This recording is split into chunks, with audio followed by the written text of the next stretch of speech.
جو کہتا ہے جو پاکستان کا آئین کہتا ہے کہ آپ توہین عدالت نہیں کر سکتے، جو پاکستان کی سب سے بڑی عدالت جو آرڈر دے دے اس پہ آپ کو عمل درآمد کرنا ہے، وہ نہیں ہوا۔ اس پہ اب بحث ختم ہو گئی ہے۔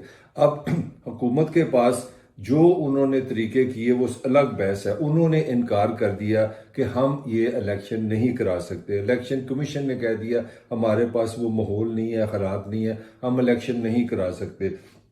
فوج اس سے پہلے کہہ چکی ہے کہ ہم سیکیورٹی پرووائڈ نہیں کر سکتے، اور سپریم کورٹ کا آرڈر جو ہے وہ اب دیوار پہ سامنے لکھا کہ 14 کو الیکشن کراؤ۔ اب اس کا آسان زبان میں جو مسئلہ ہے اس چیز کا یہ ہے کہ کیا سپریم کورٹ اس پہ کیا ایکشن لے گی۔